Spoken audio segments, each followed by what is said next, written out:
என்பவர் முகமது பஷீர். பஷீர் என்பவர் கேரளாவே தாங்கிவிட்ட மாபெரும் எழுத்தாளர்.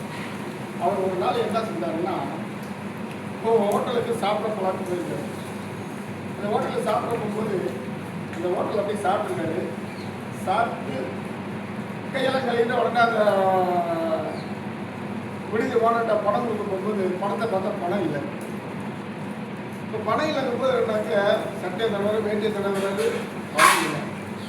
அப்போ உடனே அந்த ஓனர் பார்த்துட்டே இருக்காரு. பார்த்துக்கிட்டே இருந்து பக்கத்தில் போயிட்டு சார் இப்போ பரிசையா மிஸ் ஆயிடுச்சு அப்படின்ட்டு சொல்கிறாரு. ஆனால் அந்த இறக்கப்பட்ட மனிதர் ஓனர் என்ன சொல்கிறாருனாக்க உடைய அவர் ஜிப்பா போட்டிருந்தார்.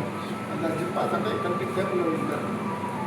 டேபிளில் வைக்கிற பிற்பாடு மன சங்கடத்துடன் அந்த ஜிப்பாவை கட்டி அந்த டேபிள் வச்சுட்டார்.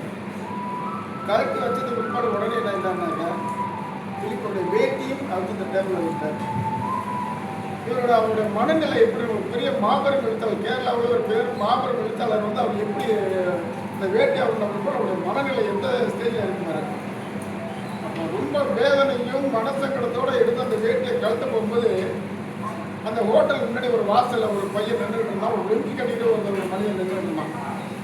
அந்த லுங்கி கட்டி நின்றுட்டு இருக்கும்போது அவன் என்னன்னாக்க வேட்டியை கழட்டுறதுக்கு அவுட்கிறது பண்ணாரு.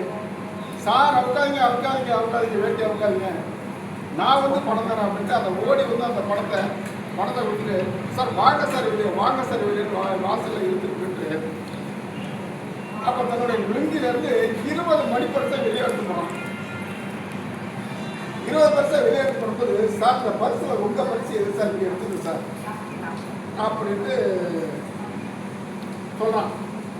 அப்போதான் சார் நினைச்சாரு அந்த பரிசு அந்த 20 பரிசுலேயே தன்னுடைய பரிசு இருக்குதுங்கிறத அவர் தெரிஞ்சுக்கிட்டாரு.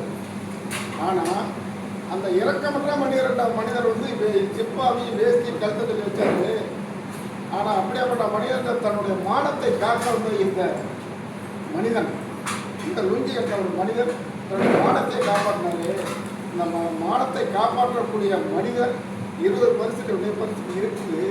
ஆனால் இருந்தாலும் அவனை வந்து நம்ம சொன்னோம்னாலே இந்த பரிசு இருக்குன்னு சொன்னால் அவன் மனசங்கட பரவாயில்ல என்று நினைத்து இவருடைய பரிசு இதில் இல்லைப்பா அப்படின்னு சொல்லியிருக்கிறார்.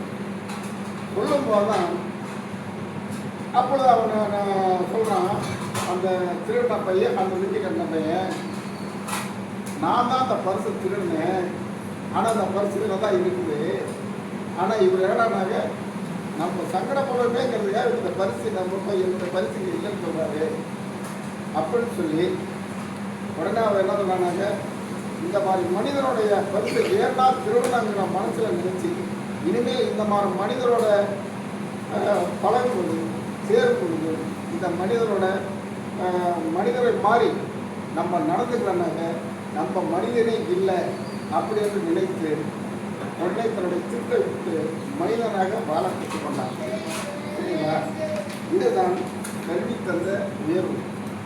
நம்ம அனைவருக்கும் பொறுப்பாக இன்று கேட்டதற்காக என் மனமார்ந்த இந்த பேருடைய நிறைவு செய்கிறேன். நன்றி நன்றி நன்றி.